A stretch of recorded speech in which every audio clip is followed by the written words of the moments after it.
এবার আল্লাহ তাআলা বলছেন ওয়া মিম্মা তা'বুদুনা মিন দুনিল্লাহ, কান আল্লাহু আকবার।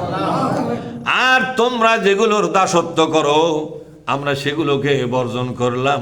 তোমরা দাসত্ব করো মানুষের তৈরি করা আইনের, আমরা এটা করব না। তোমরা নেতাদের মূর্তি বানায়া, কাদের?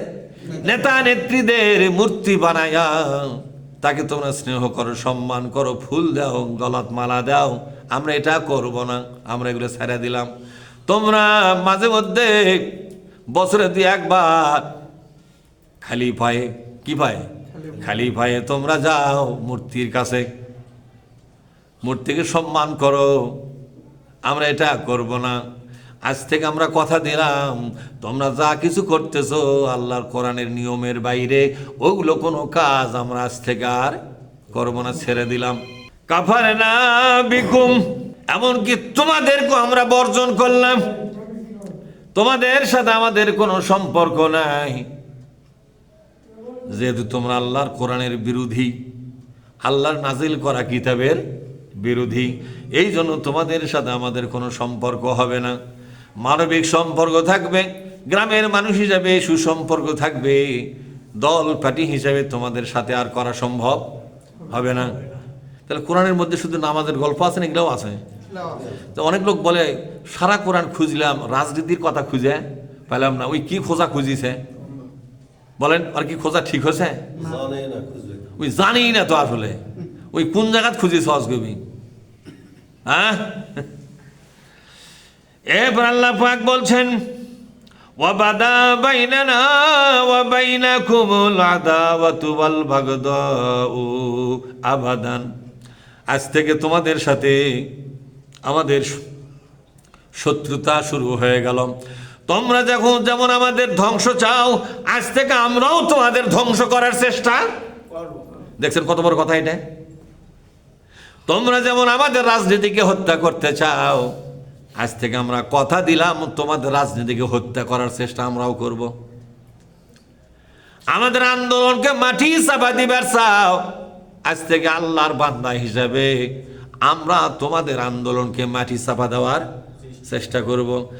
এই কাজগুলো যারা করে তারা হলো মুসলমান, আর এটা করবে না যারা, বরং দেশের কোন দল কোন দিকে গেল এইদিকে নজরই নাই, এরকম লোক আছে না নাই? যখন বলছে আমাদের ওগুলো রাজনীতি যে যেটা পারে করুক, আমাদের কোনো ধান্দাবাজি নাই। কোরআন কি বলতেছে? ধান্দাবাজি করা লাগবে কি লাগবে না? বলেন ওয়াবাদা বাইনানা ওয়া বাইনাকুমুল আদাওয়াতু ওয়াল বাগদাউ আবাদা। আবাদা মানে কি? স্থায়ীভাবে। আবাদা মানে স্থায়ীভাবে তোমাদের মধ্যে আর আমাদের মধ্যে দুশ্মনী শুরু হয়ে গেল। কিসের দুশ্মনী এটা? তোমরা যেমন আমাদের অস্তিত্ব ধ্বংস করতে চাও, আজ থেকে আমরাও তোমাদের পেছনে লেগে গেলাম। কেমনে দুনিয়াতে ভালোভাবে থাকো, তোমাদের রাজনীতি খতম করে দেওয়ার ধান্দাটা আমরা আজ থেকে শুরু করলাম। এটা কি চ্যালেঞ্জ করা হলো না? কথা বলেন। তাহলে একটা পীর সাহেব কেমনে কয় যেগুলো রাজনীতির মধ্যে আমার নাক গলাবার দরকার নেই? তাহলে ইব্রাহিম নবী নাক গলাছে কি গলায়নি? খালি নাকি গলাছে না ঠ্যাঙ্গও ঢুকে দিয়েছে? হ্যাঁ, আপনাদের কি মনে হয়? খালি নাকি দিয়েছে না ঠ্যাঙ্গও দিয়েছে? কি বলতেছে? ওয়াবাদা বাইনানা, বলেন ওয়াবাদা বাইনানা ওয়া বাইনাকুমুল আদাওয়াতু ওয়াল বাগদা। দুটা শব্দ বললাম, তোমাদের মধ্যে আমাদের মধ্যে আজ থেকে দুইটা অবস্থা শুরু হলো। একটা হলো দুশ্মনী, একটা কি জোরে কন? একটা হলো দুশ্মনী, আর একটা হলো গজব। তোমরা যেমন আমাদের উপর গজব হয়ে দাঁড়াবা, আমরাও তোমাদের উপর আজ থেকে গজব হয়ে দাঁড়াবো। তোমরা যেমন আমাদের শান্তি হারাম করে দিয়েছ, আমাদের শান্তি অশান্তিতে রূপদান করেছ, আমাদের ঘুম হারাম করে দিয়েছ, আমরাও চেষ্টা করতেছি তোমাদের ঘুম হারাম করে দেওয়ার জন্য। আমাদের আরাম যেমন তোমরা নষ্ট করেছ, আজ থেকে তোমাদের আরাম আমরা নষ্ট করে দেব। আর কথা বোঝেননি? আদর্শ কায়েমের জন্য ময়দানে নামবো, বাধা দিলে পাল্টা আমরা শুরু করব। ঠিক না বাড়ি করে কর, এ কথাই বলছে। তোমরা যদি আমাদের সাথে লাগতে চাও, এক গাল পেতে দিয়ে আর এক গাল পেতে দেব না, বরং এক গালে মারার সাথে পাল্টা 5টা মেরে দেবো আমরা। নমরুদকে কি চ্যালেঞ্জ দিয়েছে? তাহলে আপনাকে চ্যালেঞ্জ দেওয়া লাগবে কিনা? নামাজ নিয়ে খালি বসে তো আছেন, ইব্রাহিম তো নামাজ পড়তে, তো এই চ্যালেঞ্জটা কখন দেবেন আপনি?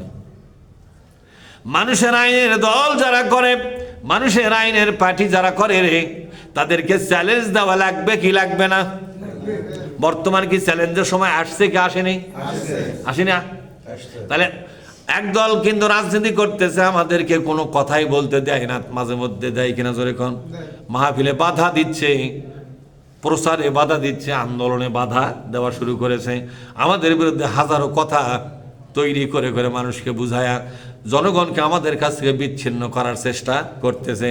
ইব্রাহিম নবী বলল যে শত্রুতা তোমরা করতেছো, পাল্টা শত্রুতা আমিও শুরু করলাম আজ থেকে। তো বলবেন হুজুর এটা কি নবীর কাম? নবী মানুষের এগুলা কাম করা ঠিক? কোরআন শরীফে এটা আসছে, এ কাম কে করেছে? ইব্রাহিম নবী। কখন কে করেছে এটা? ইব্রাহিম নবী আর তার সাহাবীগণ। এই জন্য আল্লাহ পাক বলেন, ও মুসলমানেরা, ইমানদারেরা, কোরআনের প্রতি ঈমান এনেছো যারা, তোমাদের জীবন চলার জন্য আমার ইব্রাহিমের আদর্শ গ্রহণ করো। ইব্রাহিম যেভাবে প্রতিষ্ঠিত রাজনীতির বিরুদ্ধে লেগে পড়েছিল, তোমরাও তোমাদের দেশে প্রতিষ্ঠিত রাজনীতির বিরুদ্ধে লেগে পড়ো। মানুষের আদর্শ জলাঞ্জলি দিয়া, মানুষের আদর্শকে মাটি চাপা দিয়া আল্লাহর নাজিল করা কিতাবের শাসন ব্যবস্থা কায়েমের জন্য উঠে পড়ে লেগে যাও। ওরা যদি দুশ্মনী করে, পাল্টা তোমরাও দুশ্মনী শুরু করো। ওরা যদি তোমাদের অশান্তি সৃষ্টি করে, তোমরাও অশান্তি সৃষ্টি করো। ওদেরকে ছাড় দেওয়ার কোনো সুযোগ আছে? ওদেরকে ছাড় দেওয়ার জন্য কোনো সুযোগ নাই।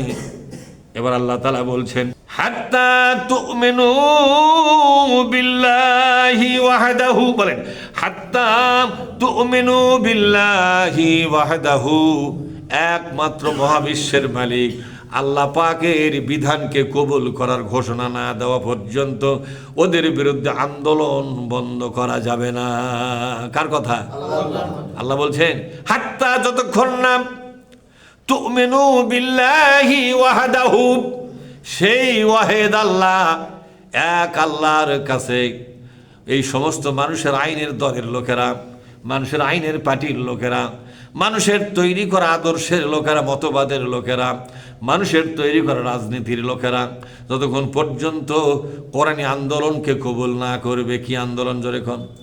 কোরআনী আন্দোলনকে কবুল না করবে, যতক্ষণ পর্যন্ত ইসলামী শরীয়তের সরকার কায়েমের আন্দোলনকে মনে প্রাণে কবুল না করবে, ততদিন পর্যন্ত তাদের সাথে শত্রুতা বন্ধ করা যাবে না। ফয়সালা কার?